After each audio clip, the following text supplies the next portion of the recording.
Hello everyone, सो मैं सौरभ दिलवार और इस वीडियो में हम करने वाले हैं कि भाई पार्ट 2 चलने वाला है, chapter number 4 history class 12 MCQ. चलिए तो देखते हैं कि भाई लास्ट क्लास में हमने देखा लगभग 15 क्वेश्चन डिस्कस किए थे। अब उसी 15 को आगे बढ़ाते हैं, ठीक है। तो अभी क्वेश्चन नंबर 1 हमारे क्या हो जाएगा। सबसे पहला कि जातक क्या होते हैं, ठीक है। जातक क्या होते हैं, तो जातक है बुद्ध के जन्म से पहले, ठीक है ना। बुद्ध के जन्म से पहले की कहानियां जातक कथाएं कहलाती हैं, ठीक है ना। बुद्ध के जन्म से पहले की कथाएं क्या कहलाई जाती हैं, जातक, ठीक है ना। जातकों की संख्या कितनी है, ठीक है ना। जातकों की संख्या लगभग 547 है। जातकों की संख्या लगभग 547 है, ठीक है ना। जातकों की संख्या लगभग 547। चलिए आगे चलते हैं। क्वेश्चन नंबर 3 है जातकों की भाषा क्या है। जातक किस भाषा में लिखे गए हैं। जातकों की भाषा है पाली। जातक कौन सी भाषा में लिखे गए हैं, पाली। चलिए जातक लिखे गए हैं पाली भाषा में। चलिए जातक पाली भाषा में लिखे गए हैं, इनमें दिक्कत नहीं है। अगला शब्द है कि भाई अष्टांगिक मार्ग से आप क्या समझते हैं भाई। अष्टांगिक मार्ग,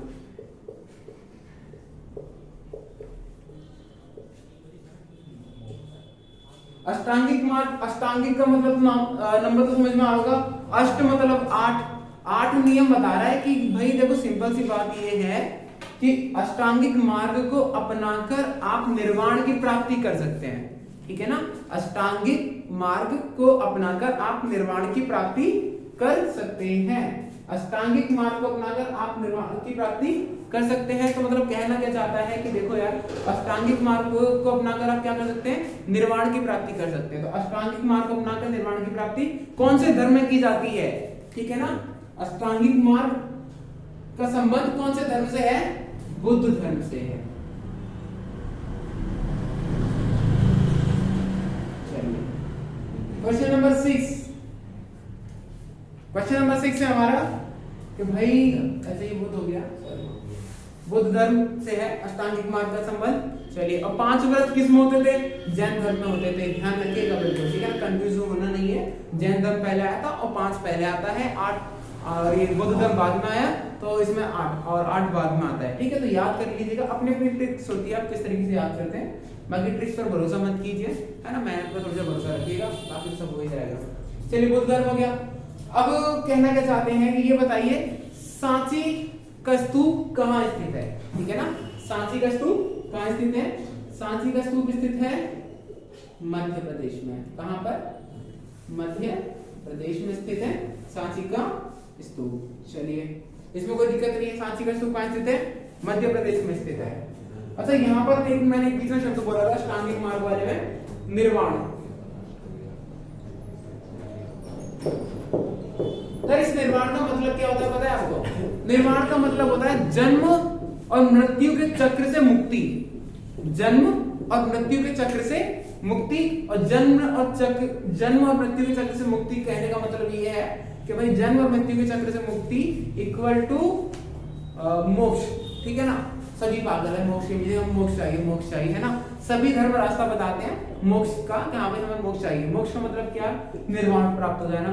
तो बौद्ध धर्म में इसको निर्वाण बोलते हैं, हिंदू धर्म में इसको मोक्ष बोलते हैं। तो बस चीजें वही है, लगभग सेम है, बट थोड़ा सा नाम चेंज हो जाता है ना, अलग अलग कपड़े बदलकर वही चीज आ जाती है। चलिए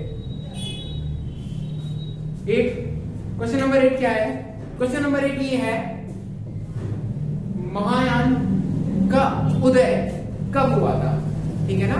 महायान का उदय कब हुआ था, तो महायान का उदय हुआ था प्रथम शताब्दी, ठीक है ना। प्रथम शताब्दी में महायान का उदय हुआ था। चलिए अच्छा एक बार अभी मैंने महायान बता ही दिया, तो एक बार देख लेते हैं महायान होता क्या है। महायान क्या होता है, तो महायान क्या होता है पता है। महायान वो लोग हैं, मतलब एक कोई भी धर्म जब आगे चलता है ना, तो वो ना 2 भागों में विभाजित हो जाता है। मतलब 2 क्या, बहुत सारे भागों में विभाजित होता है। तो अब कोई भी धर्म है 1 नहीं 2 नहीं 3, मतलब आगे जाकर भागों में विभाजित होना है, तो सर ये वही धर्म आगे चलेगा। देखना क्या है कि सर कहना क्या चाहते हैं कि महायान क्या है। महायान एक ऐसा ग्रुप है, बौद्ध धर्म का एक ऐसी शाखा है जो आगे चलकर जिन्होंने बौद्ध धर्म में थोड़े से अपने अलग नियम अपना लिए, नियमों के अंदर चेंज कर दिया, नियमों के अंदर चेंज कर दिया, और पता है क्या, अपने धर्म को मान वही रहे हैं, वही नियम है, थोड़े बहुत से नियम बदल गए हैं।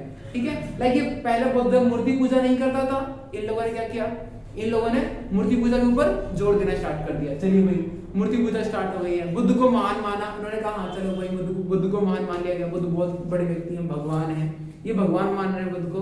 और ये क्या कहना चाहते हैं कि महायान में ही बोला जाता है कि महात्मा बुद्ध ही आपको क्या दिलवाएंगे, मोक्ष दिलवाएंगे। ठीक है, एक व्यक्ति है जो आपको मोक्ष दिलवा सकता है। तो जहां पर बुद्ध को महान माना गया, भगवान माना गया, उसी शाखा को क्या कहा जाता है, महायान।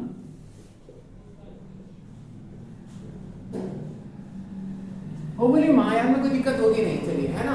और बाकी तो देखिए है तो बहुत बड़ी चीज है, बट आपको ज्यादा कहीं जाना नहीं है, बस इतना ध्यान रखिएगा कि महायान की उत्पत्ति कब हुई थी, प्रथम शताब्दी में हुई थी। महायान का मतलब क्या होता है, यह एक बौद्ध धर्म की शाखा है जिसमें बौद्ध धर्म को, जिसमें भगवान बुद्ध को महान बताया गया है कि वही आपको मोक्ष दिलाएंगे, भगवान का दर्जा महायान वाले देते हैं। ठीक है, चलिए क्वेश्चन नंबर 10 इसी से, ठीक है ना,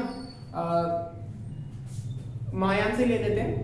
महायान का जो उद्भव प्रथम शताब्दी और चौथी बौद्ध संगीति में हुआ है।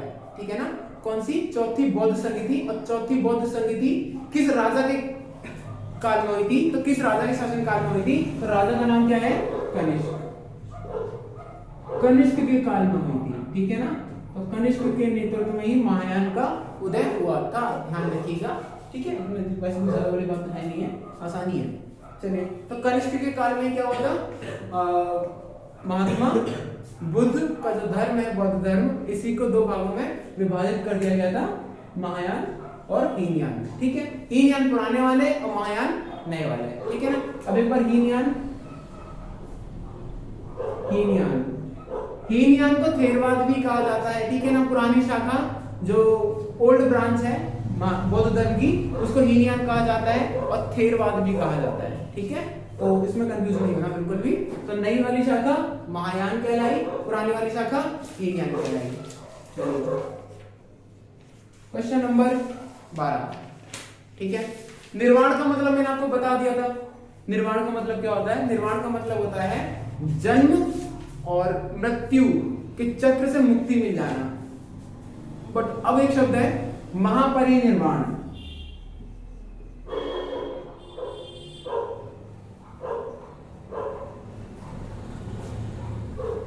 ये महापरिनिर्वाण क्या होता है, महापरिनिर्वाण होता है कि भाई महापरिनिर्वाण का मतलब होता है मृत्यु। एक ऐसा व्यक्ति जिसको निर्वाण मिलने वाला है और उस व्यक्ति की मृत्यु हो जाए, ठीक है, तो उसको क्या होता है, उसी को बोला जाता है महापरिनिर्वाण। ठीक है, महापरिनिर्वाण में कोई दिक्कत होनी नहीं चाहिए कि महापरिनिर्वाण क्या होता है। चलिए क्वेश्चन नंबर 13। क्वेश्चन नंबर 13 है